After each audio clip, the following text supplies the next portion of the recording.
Hello everybody and welcome back. My continuation of my book reading of Dr. Jekyll and Mr. Hyde.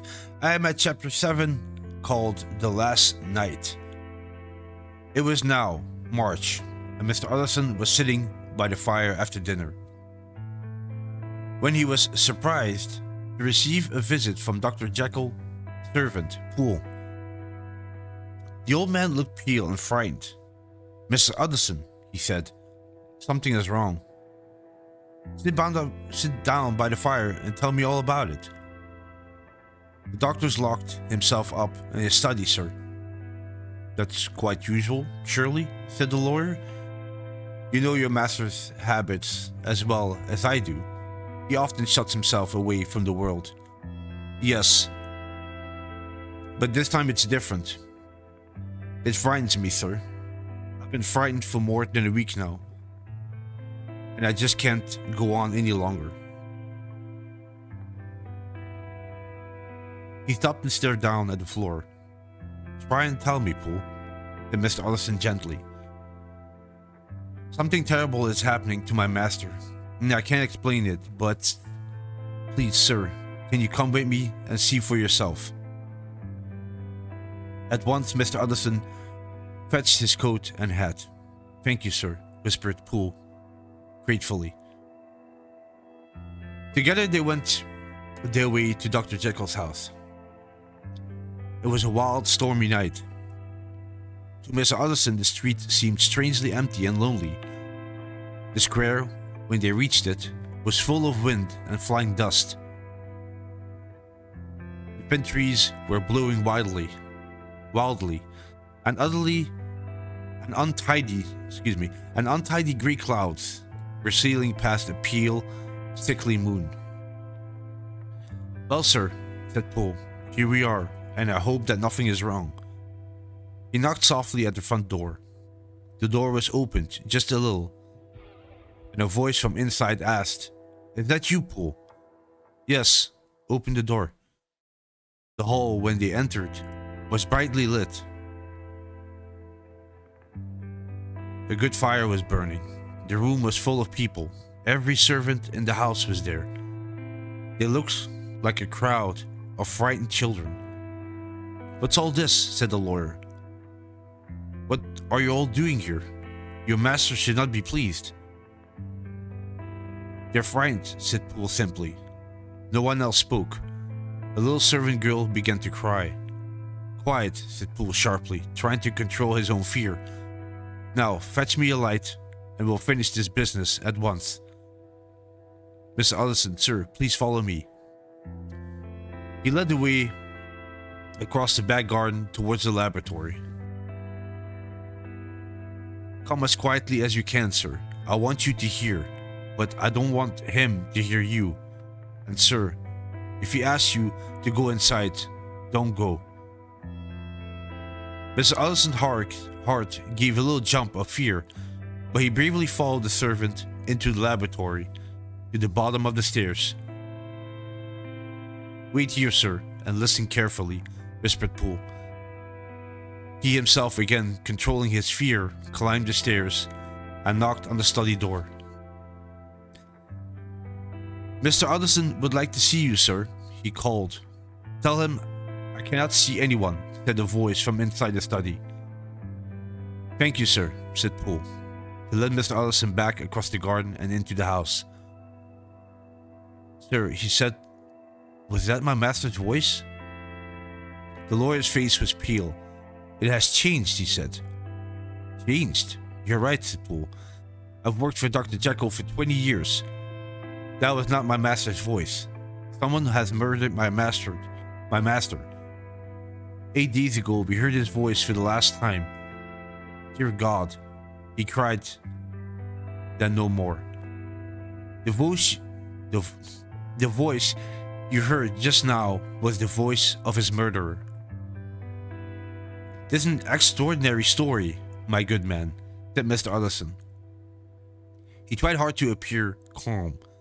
"If Dr. Jekyll has been murdered, why is his murderer still there? What reason could he possibly have for staying?" "Perhaps you don't believe me, sir, but I know what I heard. For a week now, the person or thing in that study has been crying night and day for some special chemical powders. My master was in the habit, when he was particularly busy with his scientific work, of writing orders on pieces of paper and leaving them on the stairs. We had nothing else this week, nothing except writing orders and locked doors. I've been to every chemist in town in search of these chemicals of his, but they were never right. They weren't pure enough, he said. I had to take them back to the shop and try another chemist. I don't know what these chemicals are, but the person in that study wants them terribly badly. Did you keep any of these written orders? Asked Mr. Anderson. Poole reached into his pocket and brought out a note. The lawyer read it carefully. It said, I am returning your chemicals, as they are impure and therefore useless. In the year 18, you made up a mixture of chemical powders for Dr. Henry Jekyll. Please search your cupboards for some more of the same mixture and send it to Dr. Jekyll at once. This is very important. It is a strange note, said Mr. Anderson. The chemist thought so too, sir, said Poole. When I took him this note, he cried, all my chemicals are pure, and you can tell your master so. And he threw the note back at me. Are you sure this is your master's handwriting? Asked Mr. Anderson. Of course, sir, said Poole. But what does handwriting matter? I've seen my master's murderer. Seen him? Repeated Mr. Anderson. Yes. It was like this. I came suddenly into the laboratory from the garden. I think he had left the study to look for something. The study door was open, and there he was at the far end of the laboratory. He was searching among some old books. He looked up when I came in, gave a kind of cry, and ran upstairs and into the study. I only saw him for a moment, but my blood seemed to freeze. Sir, if that was my master, why was he wearing a mask over his face? If it was my master, why did he cry out like a trapped animal and ran away from me? I've been a servant for 20 years, and then... Poole paused and covered his face with his hands, too upset to speak. This is all very mysterious, said Miss Anderson, but I think I begin to understand. Your master, Poole, is ill, and the illness has changed his appearance. Perhaps that also explains the change in his voice. It certainly explains the mask and the way he has been avoiding his friends. And of course, he's searching for these chemicals because he believes they will make him well again. Dear God, I hope he's right. Poor Jekyll. That's my explanation. It's sad enough, Poole, but it's normal and natural, and there's nothing to be alarmed about. Sir, said the servant, that thing was not my master. My master is a tall, fine, well-built man. The stranger was much shorter. Sir, I have been with my master for 20 years, and I know his appearance and as well as I know my own. No, sir, that thing in the mask was never Dr. Jekyll, and I believe that it murdered my master. Poole, said the lawyer, if you say that, I must make sure. We must break down the study door. You're right, Mr. Anderson, cried the old servant. Very well. Will you help me? If we are wrong, I'll make sure that you're not blamed for it. There's an axe in the laboratory, suggested Poole. You realize, Poole, said Mr. Anderson, that this may be dangerous for both of us. Let us now be honest with each other. This masked figure that you saw, you're certain that it was not your master? That's right, sir. Did you in fact recognize it?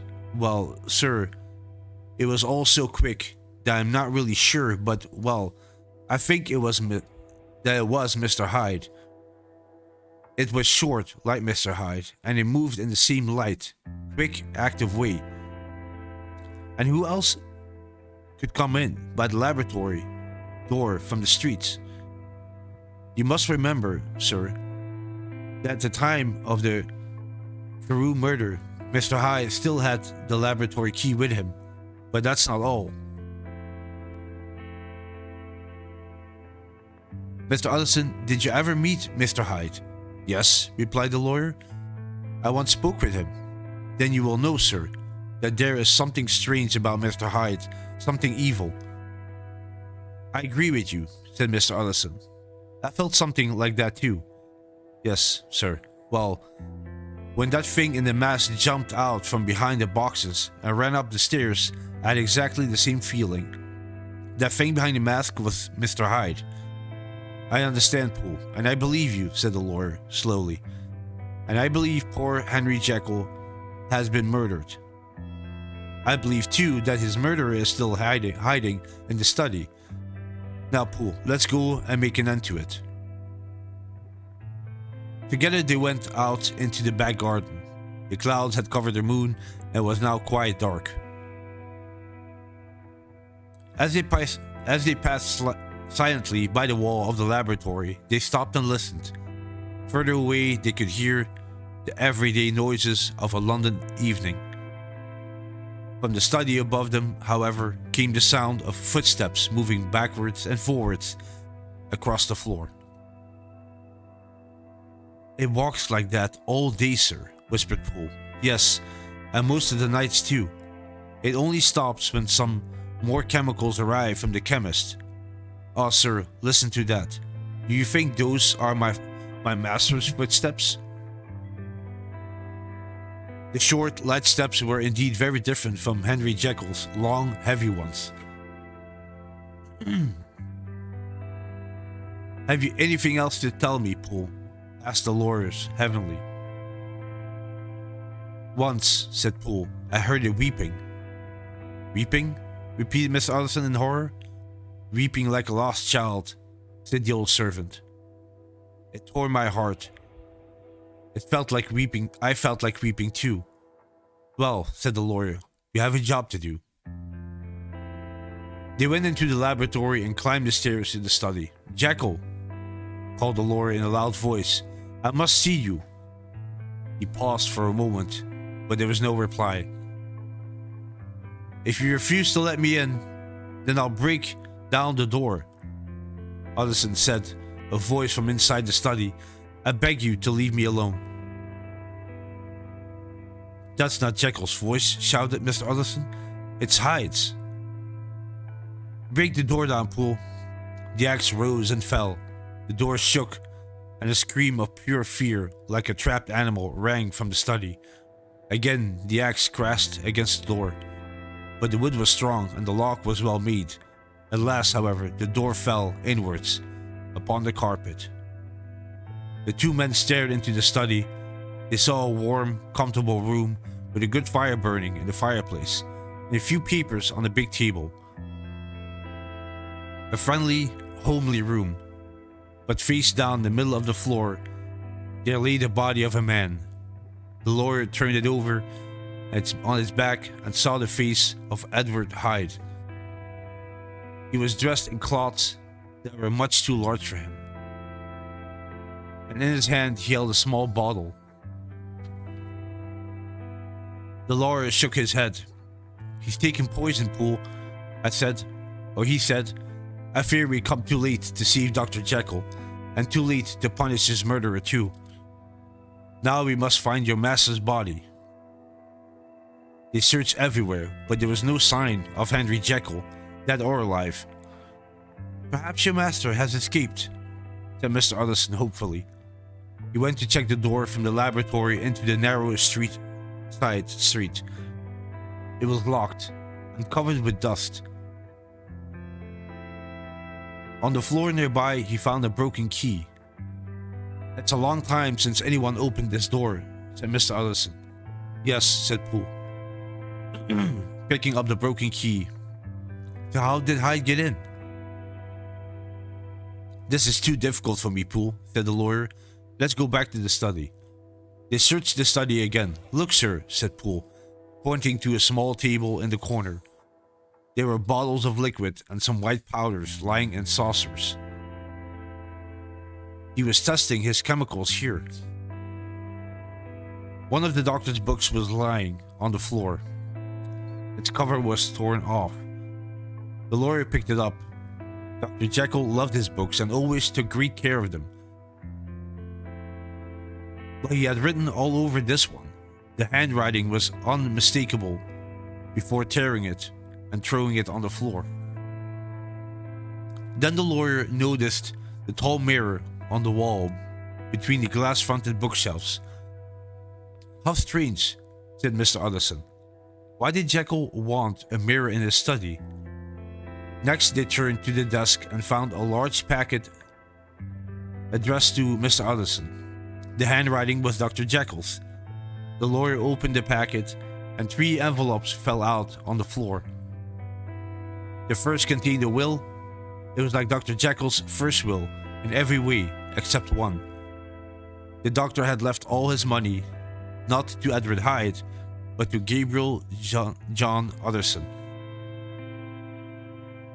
The lawyer looked at the will, then at Poole, and finally at the dead man on the floor. I just don't understand, he whispered. Hyde has been here all this time. Why didn't he destroy his will? He picked up the next envelope. It contained a short note in the doctor's handwriting. Mr. Utterson saw the date. Poole, he cried. This is today's date on the letter. Jekyll was alive here today. He can be dead. He has run away or is hiding somewhere. And if so, why? If he's alive, can we be sure that Hyde killed himself? We must be careful, Poole, or we may involve your master in some terrible danger. Why don't you read the note, sir? Asked the servant. Because I'm afraid, said the lawyer, in a worried voice. Slowly, he lifted the letter and read, My dear Utterson, if you are reading this, it means that I have disappeared. Please go home and read Lanyon's letter. Afterwards, please read the confession of your unfortunate and unhappy friend, Henry Jekyll. This must be the confession, said Mr. Utterson to himself, picking up the third and largest envelope. He put it in his pocket. Say nothing about these papers, Poole.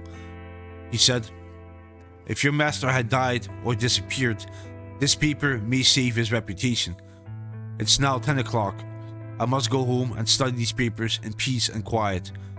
But else I'll come back here before midnight, and then we shall send for the police. They went out, locking the laboratory door behind him, and with a heavy heart, Mr. Utterson walked home to read his letters. And that was chapter 7 of Jekyll and Hyde, The Last Night. Chapter 8 will be called Dr. Lanyon's Letter. Hope you enjoyed it. Thank you so much for listening, and I'll catch you in the next one. Take care. Bye-bye.